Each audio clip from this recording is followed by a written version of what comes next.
구독자 여러분 안녕하십니까. 지난 7일 방탄소년단의 벤플리트상 수상 소감이나 이번 블랙핑크와 관련해 중국에서 일어나는 일련의 반응들에 대해서 도대체 왜 저러는지 이해를 못하겠다는 분들이 많습니다.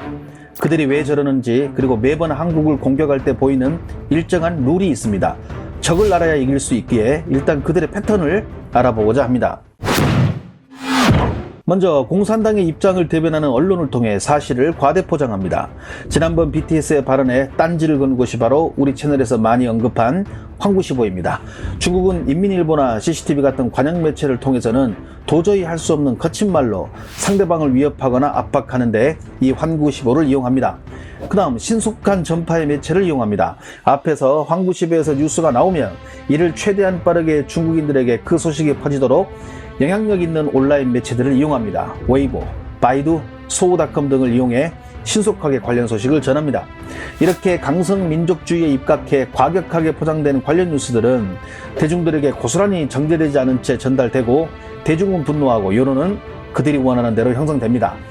사드 갈등 때인 2017년 9월에 한국을 향해 김치만 먹어서 멍청해진 것이냐 같은 막말을 쏟아내면서 반항 감정 조성에 앞장서 한국 국민의 분노를 자아내기도 했는데, 이런 색깔을 주도하는 것은 창간 초기부터 황구시보를 이끌어온 후시진 총편집자입니다. 역시 관상은 과학이다 라는 불변의 진리를 다시금 느끼게 해줍니다. 이렇게 여론이 형성되면 유명인들을 내서 화력을 증강시킵니다. 지난번 BTS 수상소감 관련 뉴스가 나가고 난 후 한국에서 데뷔해 인지도를 쌓은 중국인 연예인들, 예를 들면 엑소의 레이, FX의 빅토리아, 프리스틴 출신 주결경, 우주소녀 성소 등은 SNS에 관련 글을 게재하며 한국 역사에 대해 잘 모르는 전 세계인을 상대로 선동의 힘을 실어줍니다. 이렇게 상식에 어긋나는 논리들로 한국에 시비를 거는 그 이면에는 중국의 다급함이 있습니다.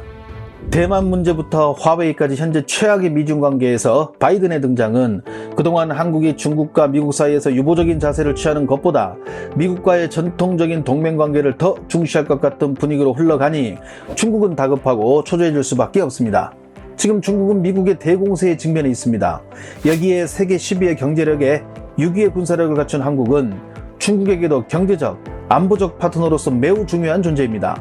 한미 관계가 더더욱 공고해지고 한중 관계가 소원해질수록 그들의 조바심은 위에서 말한 형태로 나타납니다.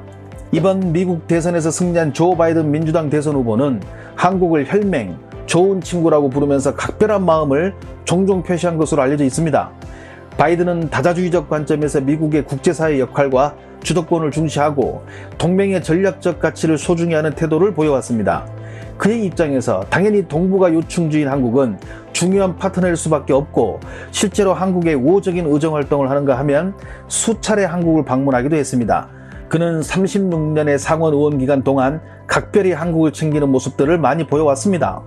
대표적인 예로 2002년 한인의 미국 이민 100주년 기념 결의안이 상원에서 채택되는 과정을 도왔으며, 2003년에는 한미동맹 50주년을 기념하고 한국의 이라크 파병에 대해 한국 정부의 사의를 표하는 결의안을 제안하기도 했습니다.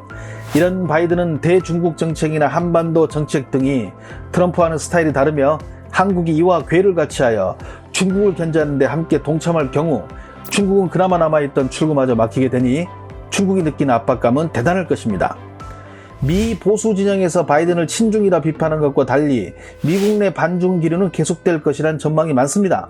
바이든은 트럼프가 시진핑 중국 국가주석 같은 깡패들과 어울리며 미국의 동맹을 멀어지게 했다고 비난했으며, 중국 내 이슬람 소수민족 위구르에 대한 인권 탄압을 인종 청소라고까지 표현하며 중국 정부를 강하게 압박한 바 있습니다. 바이든과 민주당은 트럼프가 훼손한 동맹관계를 재건해 미국의 영향력을 강화하는 방향의 다자주의를 강조합니다. 중국 주변의 동맹국들과 함께 중국에 대응하겠다는 것입니다. 과거 바이든은 서울에서 미국 반대편에 베팅하는 것은 좋은 선택이 아니라고 경고한 바 있습니다.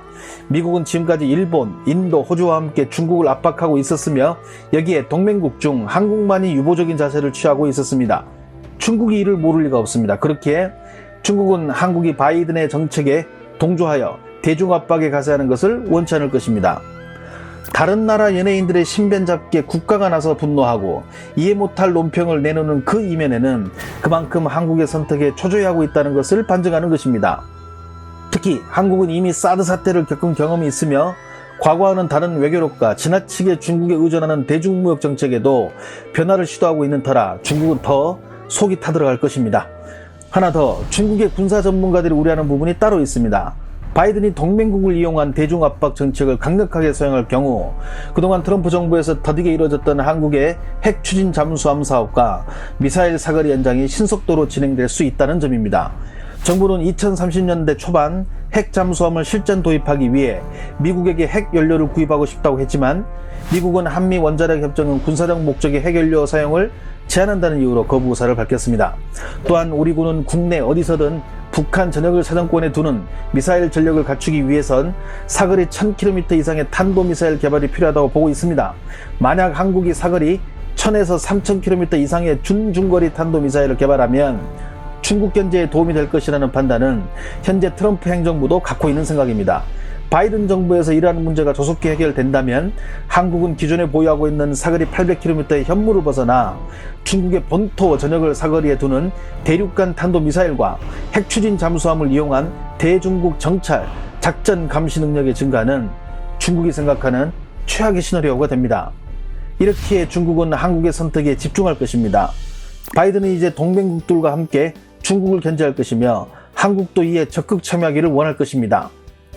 수출 위주의 경제 성장을 추진하는 우리 입장에서는 중국 시장의 의존도가 클 수밖에 없습니다. 그리고 북한과의 관계 개선에 중국의 영향력도 무시할 수 없습니다. 하지만 우리의 외교력과 경제력은 과거 사드 사태와는 다릅니다. 중국으로부터 실리도 추구하면서 미국과의 전통적 동맹 강화도 굳건히 지속할 수 있는 역량이 있습니다. 그들은 자신들이 세상의 중심이라 중국이라고 말합니다. 하지만 그들의 속 좁은 일련의 행동들을 보면 중국이라는 뜻은 그냥 중간에 있는 나라가 더 맞는 해석이라고 봅니다. 아마 앞으로 우리의 선택에 대해 더 많은 압박을 가할 것입니다. 앞으로 우리나라 정부가 새로운 미국의 행정부와 대중정책을 어떻게 펼쳐나갈지, 이에 대해 중국은 어떤 방식을 취할지 귀추가 주목되는 점입니다. 구독자 여러분, 시청해 주셔서 감사합니다. 행복한 하루 되십시오.